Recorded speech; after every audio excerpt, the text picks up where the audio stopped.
Vox and Alistair's song from episode 2 of Hazbin Hotel is a mess, and I'm not sure if anyone has noticed except for me. And before everybody gets their pitchforks out, because I know what's gonna happen, people are not gonna like that I said that everybody disliked this. I enjoy Hazbin Hotel. My friend and I react to it on my main channel. We have a good time. The reason why it intrigues me so much as a show is because of the musical theater element, especially as somebody that went to musical theater performing arts school who learned about songwriting and composition. It's nice to have an animated musical for adults because they're so few and far between. But that doesn't mean that I can excuse things that make absolutely no sense, and I don't know if anybody else is qualified, if you want to call it that. I don't know if anybody else in the fandom is going to point it out, so it needs to be me. I need to take one for the team. I will die on the cross for my sin.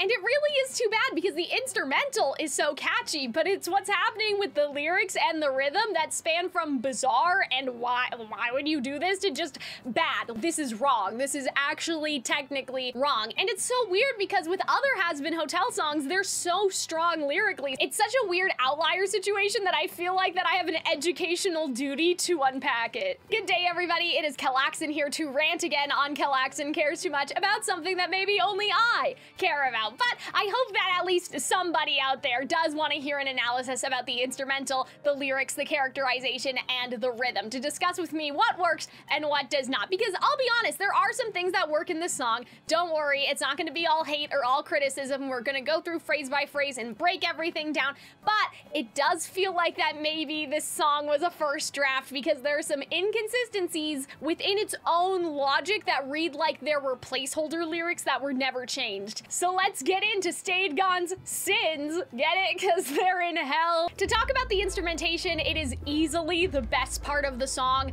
I love this dark, ominous, villainous instrumentation contrasted with the later jazzy and upbeat music because you have this idea of Alistair and Vox's public personas happy and jazzy and theatrical, and then in the darkness, this is what they're really like. They did that really well in the composition. Since official instrumentals haven't released yet, it's a bit difficult to tell what's going on, but I think in Vox's verse, there's this dubstep beat. I don't know what you call it, but the thumping sound that you get with a lot of dubstep and hip hop and sometimes in pop music as well. But there's also some high strings that make it sound like, oh, he's really stressed, and also a staccato piano or another high-pitched instrument.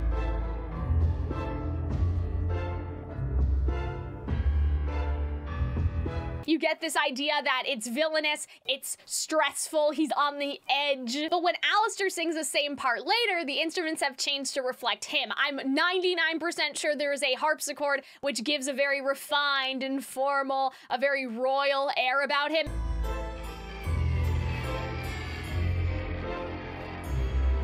And so that's a very nice contrast in the composition from when Vox sings it and then to where Alistair sings it. And that's very important if you're songwriting for musical theater. Sometimes the easiest way to do characterization is to have an instrument associated with a particular character. In terms of the overall composition of the instrumental, I really like how Alistair ends where Vox started. They're mirrors of each other, they're reflections of each other. That was really clever, but it's when we get into the lyrics and the rhythm that I'm starting to go, so Vox and Alistair are singing the same verse, with Vox singing it at the beginning and Alistair singing it at the end. But their structure is completely inconsistent. Alistair, for example, going, let's begin, tune on in, and it's lazy to rhyme in with in twice. But fine, it rhymes. But welcome home does not rhyme with say hello. It does not. You can't do that. Let's begin.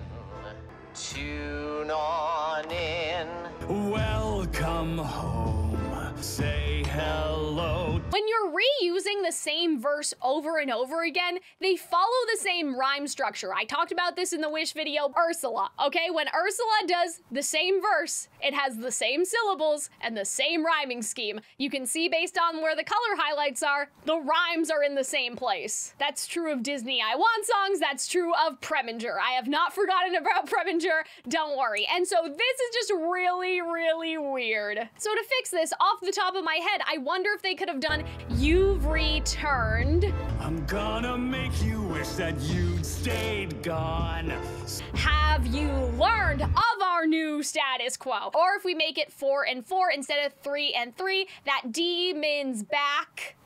I'm gonna make you wish that you'd stay gone. Here to hijack our new status quo. So you guys can see how I would fix it if it were 3 and 3, or if we bump it up to 4 and 4. And then here to hijack is nice alliteration. What's even stranger is that in Vox's verse, you can see that hello as a rhyme bleeds into status quo and then knows, even though the S on knows messes it up a bit. So to go back to our Ursula example, you'll find that nowadays I've mended all my ways. You can't have way. So the fact that Vox says knows interrupts the rhyme. Imagine if this Ursula part was you'll find that nowadays I've made a brand new way. That doesn't rhyme anymore. So hello, status quo, and knows is like nowadays and way. You need nowadays and ways. The other rhymes happening in Vox's verse is gone, dawn, and on. But for some reason, when Alastor sings it, his gone doesn't have a rhyme anymore. So keep in mind, in Vox's verse, we have gone, dawn, and on. And so the fact that this remains unrhymed is very weird. The structure is now broken. That's why I put it in red, because that's not the same anymore. You're forgetting the fact that you made a rhyme here. And what's even weirder is in Alastor's verse, we have done, fun, and run, but this is 2, 2, 2, 2. If we're getting rid of this hello, which is just a leftover and they shouldn't have done it, they shouldn't have made hello status quo and knows. They shouldn't have done that. They shouldn't have made it rhyme that way, because Alastor has 2 nice clean rhymes, begin and in. Home and hello should rhyme, right? And then when we get over here, we have basically a rhyme of 2 and then another rhyme of 2, with gone from up here also rhyming with these other 2 things. But now when we get back to Alastor, gone no longer rhymes with anything, which is very jarring. And then we have a rhyme of 3, and instead of status quo having an ending rhyme, it instead has an internal rhyme. So this is just structurally a mess. It doesn't make any sense why they would do it this way. Look at how clean, again, Ursula is, or any other Disney song. Maybe I'll put some other ones. Look how clean that is, and then look at this. This does not make any sense. And I also have beef with the fact that status quo and no, like, that is now an internal rhyme.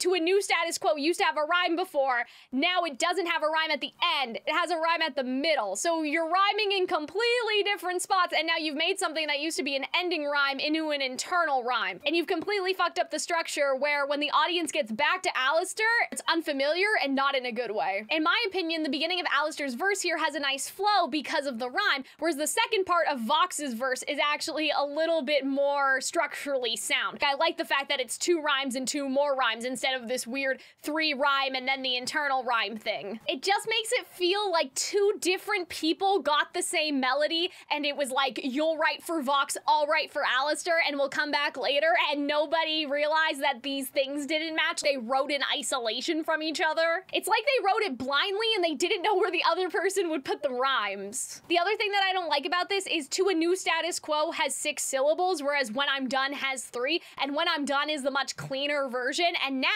to a new status quo just sounds rushing, like it sounds odd. It sounds like they're trying to cram in syllables in there. To a new status quo. When I'm done. Because the natural thing to do to maintain the same structure is to do 3 again. So to a new status quo, like, that's just weird. That's a weird thing for them to do. I'm not sure which video is gonna be up first, so we did reference this in the respect list video, but I'll bring it up again. When Charlie does, I can do this, somehow I know it, and then there is no way I could blow it. The reason why that works, even though somehow has an extra syllable, is because she takes a breath. So you can make the syllables uneven in the middle, but when you have it at the front like this, like front loaded if you want to call it that, it's like to a new status quo, and then we get back to what's supposed to be normal. And so I think that that's just a little bizarre, and I don't understand why they thought that they had to do this. And you'd stayed gone is very strange, because I understand I'm gonna make you wish you had stayed gone. It's not you would, right? Because that doesn't make grammatical sense. It's I'm gonna make you wish you had stayed gone, but then later Alastor says I'd stay gone, and so they're trying to do a past and present tense contrast, but you'd stayed gone has really awkward stresses for the singer. It's just awkward here to have those 2 Ds right after another. This is also gonna come down to personal preference, but I feel like that brand new dawn is a redundancy, and here's why. Brand new, when hyphenated, is a phrase. Like, that's a phrase that people use, right? But then new dawn in itself is also a phrase. So these words are packaged together, you could say. Brand new is a unit, and then new dawn is a unit. So by saying brand new dawn, are you saying brand new dawn or brand new dawn? Brand as in a TV brand. Because I checked the subtitles, it's not hyphenated, and so it's weird. It's weird because they're not saying brand new as in a brand new car, right? That I just think is weird. That's a little nitpicky thing, but I feel like that they're trying to combine brand new day, and then because of the rhyme, they had to change it to dawn, and usually I would let it go as just a weird little thing, but there are multiple instances in this song where there is straight up abuse or butchering of popular colloquialisms. The newest famous example is throw caution to every warning sign from Wish. Throw caution to the wind is something that you can say. It's abandoning your caution and letting the wind blow it away, like blowing your worries away. But you can't just make up your own saying unless you have a character be at least a little self-aware about it. And again, this is not the most egregious example, but there are other moments. There are other moments in the song that make shit up. You're just making up a saying. These words have never been arranged in the history of the human language before, and it's not even quirky and cute. And for an example of this, in Ordinary, which is kind of an Owl House fan song, there's like a really cool history around that, but we'll talk about that another day. She says, "I've always been a little odd, the only pea inside the pod." And they immediately pointed out, like, that's not an expression. But even if they didn't do that, I can understand this because people say, oh, you're like two peas in a pod when friends are inseparable. And the character has never had a friend to understand her. So when you change a popular saying in that way, we understand what it means. But you can't just mash two sayings together and expect it to work, because then the audience has no frame of reference. Because usually using phrases like that is a technique to get the audience to immediately understand something. So when she says the only pea inside the pod, I understand that because I know what two peas in a pod is. But if you're just mashing two different sayings together, like brand new dawn, and again, this is not the most egregious example of brand new and then new dawn, to combine a new day is dawning and then also brand new and new as a redundancy. In this particular case, it's not that you're not telling the audience anything because we understand what new dawn is, it's just that you said the same word twice. We would have understood this if he just said new dawn, so it's just a waste of a word, like you wasted time to tell audience information by using basically what is the same word twice, or the audience has no idea what you're talking about. That's the other thing that happens, and that happens later in the song. Now we get into talk singing, and I just have to say, I hate talk singing like this. Some people have dared to call it rap music. That is an insult to the form of rap music. They are not rapping. I cannot believe that I saw some Has-Been Hotel fans like, I love the rap in this song. No, they didn't rap, they're just talking. It is talking in rhythm with one or two rhymes, and barely even that, and the rhymes, again, don't make any sense. It has no structure. The other reason why I don't like that they did this is because it fails to deliver on the idea of a feud, because they're not vocally or musically one-upping each other. A classic example. Anything you can sing, I can sing higher. I can sing anything higher than you. No, you can't. Yes, I can. No, you can't. Yes, I can. No, you can't. Yes, I can. No, you can't. Yes, I can. That whole song is about one-upping the other person, and you actually see the progression in how high they're belting or how high soprano hitting the high notes. And so in that song, you have the idea that they're one-upping each other, and they do that through who can belt the highest and the loudest, and they could have done that in this song too. And I saw some hilarious comments in defense of this. Like, it would be weird if they were singing during their talk shows. Like, they're not singing because it's during their talk show, and I'm like, it would be weird if they were singing in a musical. Because there is a difference between songs that are heard in universe and then singing in a musical. So it wouldn't be that they're literally putting on a musical number during their talk show. We as the audience understand that it's a musical. There were also some people like, but how else would they do this? How else would they do the fast-talking salesman if they didn't have them talk? About how they're going to cover up a telltale breath with Sen-Sen one fine night. They leave the pool hall, heading for the dance at the armory. Libertine men and scarlet women and ragtime. Shameless music that'll grab your son, Your daughter, with the arms of a jungle animal instinct. Wait a minute, Chicks Change. That bean to obtain your shoes, so the one who knows what happened to the bean is you. You mean that old bean that's your wife? Oh dear, but I never knew, and so it don't look here. That's your fault. But see, it's her fault, and it isn't mine at all. I'm afraid you didn't hear, or do you want to see a crazy lady fall apart in front of you? Is it only Paul who may be ruining his life? You know, we'll both of us be losing our identities. I telephoned my analyst about it, and he said to see him Monday, but by Monday I'll be floating in the Hudson with the other garbage. I'm not well. You've been swell, but I'm not getting married. Clear the hall, because I'm not getting married. Thank you all, but I'm not getting married. And don't tell Paul, but I'm not getting married today. You guys just can't be serious, okay? They have Broadway singers, let them sing. And I feel like I would love if someone could make a supercut of this song without the talking, because I feel like that the other grievance I have here is that you could cut out this talking part and nothing would be lost. First of all, Vox says a bunch of the same stuff repeatedly. Cavorting around town, that demon is back in town. Why is he hanging around?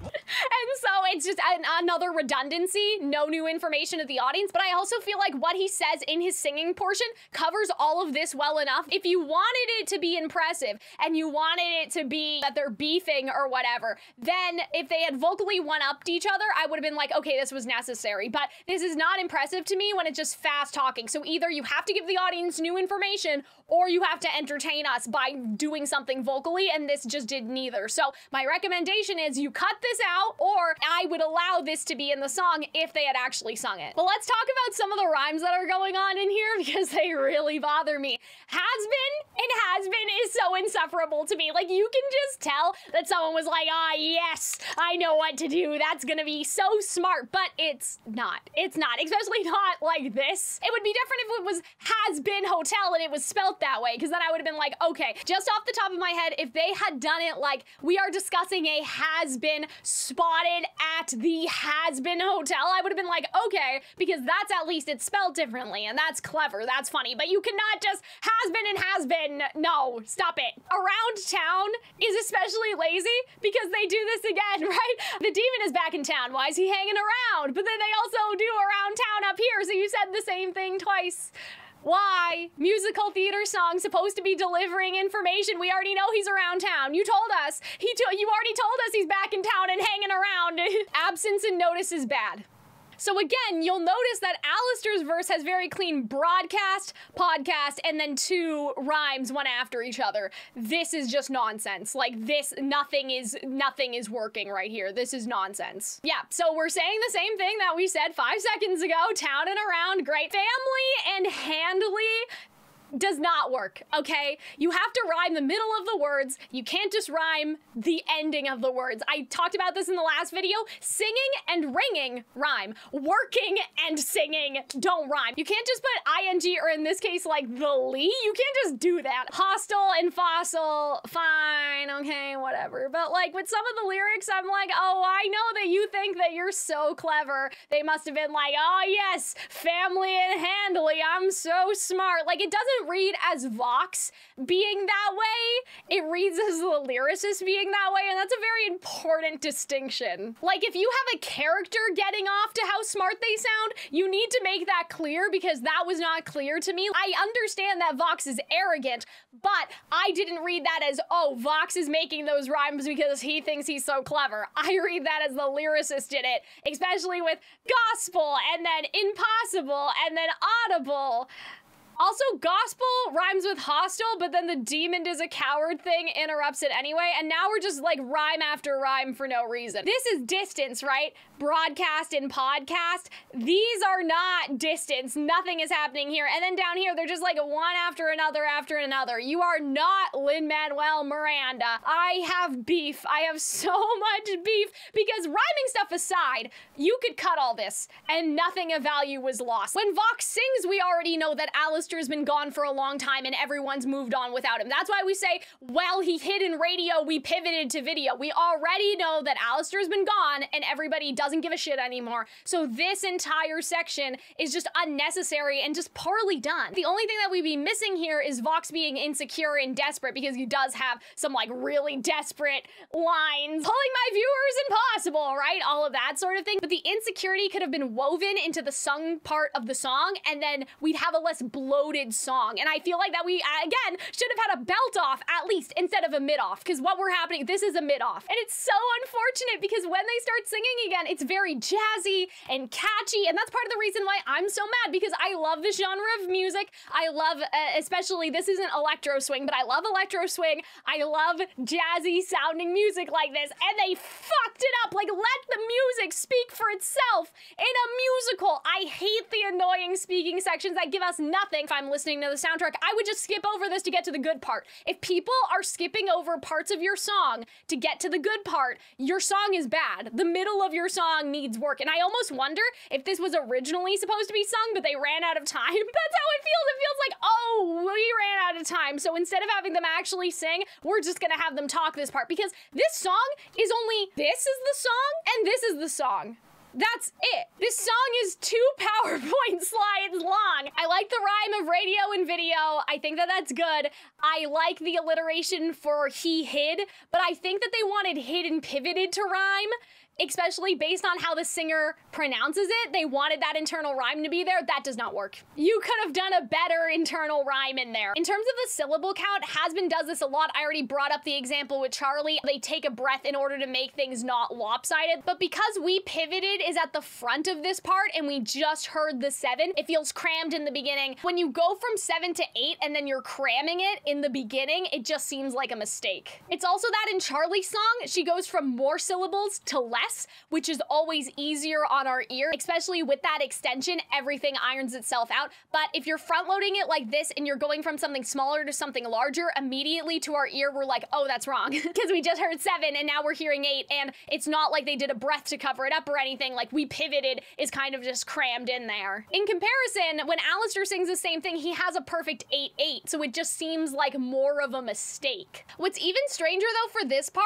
is that I think that even though it's 7-7, they did an extension to make it 7-8, but then when Alistair sings it, it's 8-7. And so they almost had it even, like we almost had it even. It was almost correct. And then for some reason, they went in and they kind of messed it up with both of them. Because even if they wanted to do 8-7, the 8 is on this line, not the line it's supposed to be on. Okay, so back to the lyrics. I understand what they're doing. They're trying to throw shade at the medium of radio, okay? Medium is being used here as in artistic medium, but then it's also a medium rare, bloody rare joke, okay? Radio, or the appreciation of radio, is becoming rare because it's out of fashion. So now his medium is getting bloody rare is nonsense. They should have just said his medium is bloody rare. They could have said it's giving bloody rare, and then that would fix in with Vox being more hip with the kids or whatever. But now in getting are words that imply comparison. So if you're doing a metaphor like this where it is about the radio, but then you're also making a comparison to meat, you can't imply a comparison without us automatically thinking as opposed to what. So within this meat metaphor, if they're trying to make this make sense, what does it mean? What was it before? It's getting rare. Okay, so what is it right now? If it's getting rare, then what is it before it was getting? And when it comes to meat, your instinct is well done or cooked, which makes this make absolutely no sense because meat cannot be uncooked. If Vox is saying that the radio used to be popular and now it's not, while using the metaphor of meat, it should be that it's rotting. It should be that it was cooked food, pristine cooked food, that is now rotting because it's so old. It can't be that it was cooked and now it's rare. You can't go from cooked to raw. I feel like that they're trying to combine his goose is cooked, as in his days are numbered, with this joke too, and that's another throw caution to every warning sign for me because this is a mixed metaphor.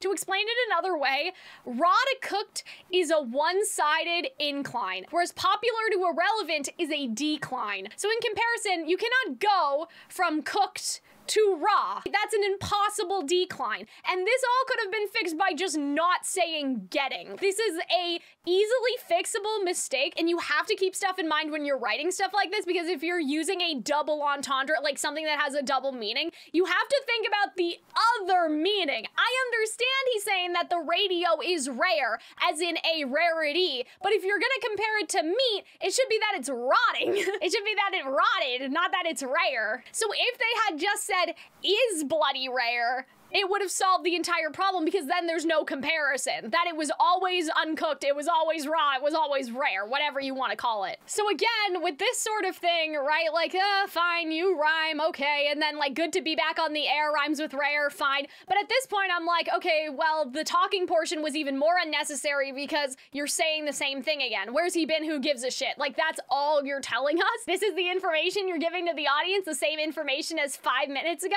So when it comes to Alistair's part, his part is clean. His part makes sense. I wish they had sung it, but fine. It's shorter, it gets to the point faster, which makes Vox's part feel especially bloated, and the rhyming is consistent. And so why doesn't Vox's part make any sense? That's what I don't understand. Why is it when this was organized and structured so well, why doesn't this make any sense? And I feel like that some people are gonna say, well, it's supposed to be that Vox's lines don't make sense, or that he's being repetitive because he's bad in comparison to Alistair. The problem is that the song doesn't do enough to make it seem like that's a character choice. For example, if Vox missed a rhyme that was super obvious, like we all think that he's gonna say it and then he doesn't, we as the audience would know it's not that the lyricist was just unskilled or tired or something, but that instead it was a choice. For example, in Frozen, when Olaf says happy snowman instead of puddle, and we're all waiting for puddle because it's so obvious, that's when we know that it was an intentional swerve of audience expectations. If they wanted Vox to be unskilled, they should have made him miss something that was super obvious. Like you have to lay it on thick, or else it seems like you're incompetent. And I don't want to think that you're incompetent. I want to think that the character is incompetent, right? And it becomes even weirder because the song, in terms of the composition, treats them as if they're on the same playing field. Nothing changes between these parts, and so it makes it feel like, in terms of the composition, they're telling us that they're the same. For example, if Vox's part was kind of, not bland per se, but Alistair came in and he was all razzle-dazzle, we would have been like, oh, okay, well, they're trying to say that Vox is bad and then Alistair is better because they're adding more instruments that make Alistair sound better than him. But they don't really change anything in the instrumental, and so they're treated as a level playing field. So what they could have done is either had Vox, in terms of the lyrics, miss intentional rhymes, or during this section, they could have had Vox's instrumental and Alistair's be very different, so we could obviously see, wait a minute, Alistair has the real format. Because it does feel like Vox's lyrics are a mistake, and then Alistair's format is the real format, and that Vox has placeholder lyrics, or placeholder words that were supposed to be like, here's the vibe that I want to go for, and we'll go back and change it later, which is, during songwriting, something that happens quite often. It's, I don't know what I want this to be right now, but I'm just gonna put some words here and keep going, and we'll figure out the rhyme and the structure later. It feels like Alistair has the correct rhyming scheme. You're supposed to go back and fix this, but then they never fixed it. But yeah, I like While in Style. I like Broadcast and Podcast. The Rejoice in Voice is good. I like the language in terms of, is Vox insecure, pushing allure. That was really, really nice. I thought that that was good. Even though I like the alliteration on like flitting between this fad and that, I don't like that they rhymed that 3 times. It just feels lazy. You are rhyming that with that. And what's really particularly embarrassing about this is that that is one of the easiest rhymes. There's so many rhymes. Copycat would have worked with the idea that Vox is not just a clout chaser.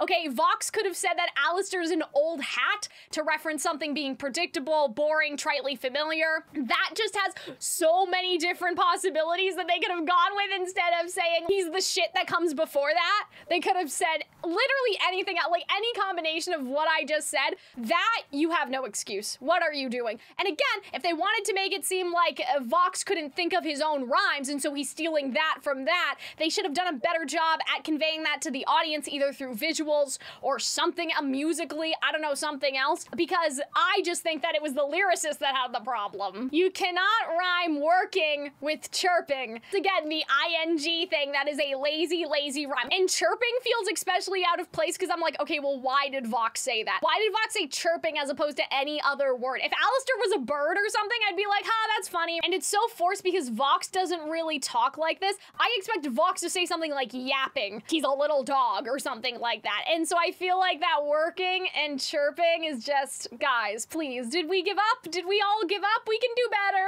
Back to the singing though, I like purports and support. It's a little imperfect because there's no S, so that's my criticism. Ideally, you'd want proports and supports. They could have done he'd purport. You need to have the S at the end for both of them or for none of them. You can't have one S and one not S. And again, that's a very fixable thing to do because is Vox as strong as he'd purport isn't adding an extra syllable in comparison to is Vox as strong as he purports. It's the same thing. So why didn't they just do he'd purport and then they would have been fine? But yeah, I do like strong and then support that happens later on. I like the word choice. I think that that's good for his characterization. But even with the purport issues, I suppose you can say, purport itself as a word, it gives us an idea of who Alistair is. Vox says Hell's been better since he split. That's a very different time period in terms of slang compared to this. Purports is a very particular word. I do like V's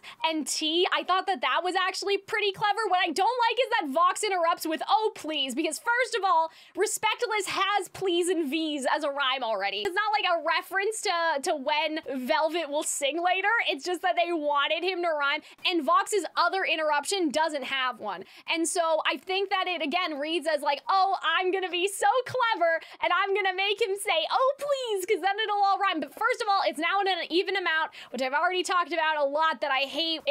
I hate that they did this. And then the other interruption, if the other interruption rhymed, I'd be like, okay, that's fine. Like, you get a pass. But like, hold on does not rhyme with anything. Hold on just sticks out like a sore thumb. And then I also think it's just, again, very strange because we have perfect 8 over here, which implies that this is what was fucked up, that they should have made this 8-8. And then for this verse, though, we have the 8-7. And that's what I don't like. I'm like, why did they do this? Especially because and, you don't need to say and, right? And so they could have made this 7-7. They didn't need to make it 8-7. So it's just one of those things where it's like, clean up your lyrics, bro. And here's just feels crammed in again because when we hear Vox sing it, it's 7-7.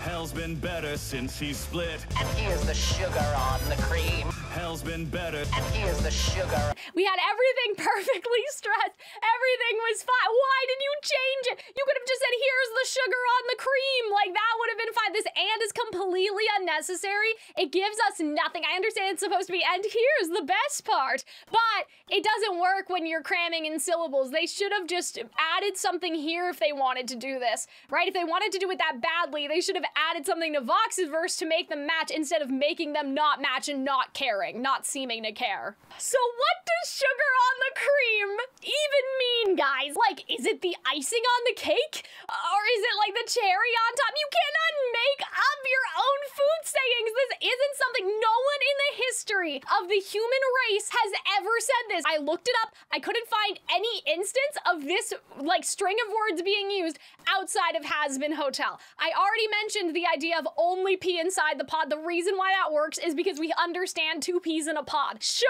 on the cream, what does that even mean? Because I don't understand. Is it sugar on the cream like whipped cream, right? Like, you know, sometimes people will put extra sugar on their whipped cream for some reason, or is it coffee cream? So it's mixed messages because if you're talking about coffee, sugar does not go on the cream, sugar goes in the cream. If you're talking about dessert, no one says this, and no one does this. It's not like a cultural, I don't know, custom. Like, it's not this like, oh yes, we Canadians, when we have whipped cream, we put sugar on it. At least that could be something I understand. Or like dunking your cookies in the coffee. Like, yeah, that's something that people do, but it's like they wanted icing on the cake and then like cherry on top and that sort of stuff, and then also like the cat that got the cream. I think that the medium bloody rare thing is worse because at least I can understand what he's saying. Like, it's something sweet on top of something sweeter. But to me, it makes Alistair look dumb because this is something that a little kid would make up. Alistair died in a time period that implies that he's more sophisticated than other people. We have that harpsichord later in the song. He uses sophisticated language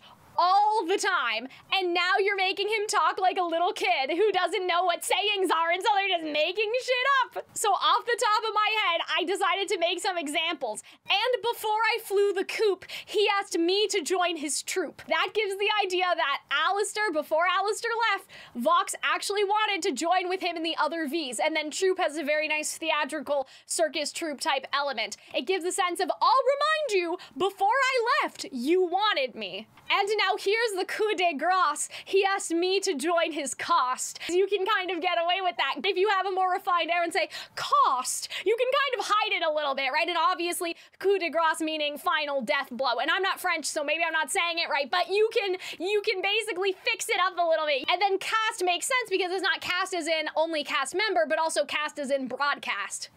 Here's the egg on Vox's screen. He asked me to join his team. And I think that this is kind of funny because this is an appropriate phrase change. We understand egg on your face. Oh, it's screen because Vox has a TV head. Haha. I think it's funny. I think it's kind of funny, okay? So another old-fashioned phrase, but we have Alistair saying it and changing it in a cheeky way, and I think we can get away with screen and team just because of what we stress and the fact that at least the middle part, even though the ending word, it's kind of suspicious, I'm like, it's okay, it's funny, so it's fine. And now here's the final blow.